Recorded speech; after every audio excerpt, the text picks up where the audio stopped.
మొహం ఏటక్క మట్టగడసలా పెట్టావు. కిందింటి తమ్ముడు నన్ను ఆంటీ అన్నాడు రా. దానికి ఫీల్ అవడం ఎందుకు, అది నిజమేగా. అక్క నైట్ అంతా నిద్ర లేదు, ఒక గంట పడుకుంటున్నా అక్క, డిస్టర్బ్ చేయకు. పడుకో వెళ్ళి నైట్ డ్యూటీ చేసొచ్చావు మరి. మాకు లక్షలు సంపాదించిస్తున్నావు కదా, నైట్ అంతా ప్రీఫర్ ఆడు కూర్చోవడం, తెల్లవారు పడుకోవడం, మరేం పని? అక్క ఒక గంట సేపు నన్ను వదిలే అక్క, ప్లీజ్ అక్క. వాడా అదిగో దున్న పోతులో పడుకున్నాడు. హా? వాడికి ఏమైనా పనా పాట? ఇది కావాల్సిందేరా. అక్క పడుకోనివా?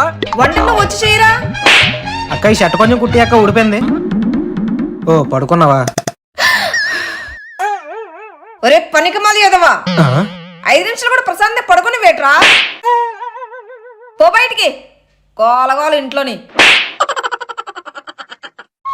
అరే తమ్ముడు, అసలే కార్తీక మాసం, ఈ నెల రోజులు నేను చికెను మటన్ వండవని నన్ను ఇబ్బంది పెట్టావో బాగో చెప్తున్నాను. పర్లేదు లే అక్క, నేను బయటకు వెళ్ళి తినేసి వచ్చేస్తానులే.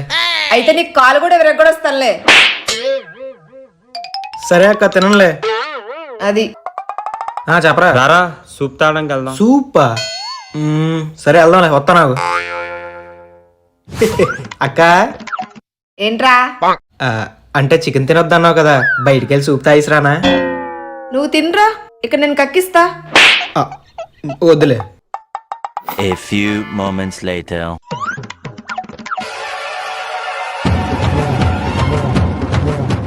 ఎలా తెలిసిపోయింది అక్క? మీ ఫ్రెండ్ ఇప్పుడే స్నాప్ పెట్టాడ్రా. నేను సినిమాకి వెళ్ళొస్తాను, బాయ్.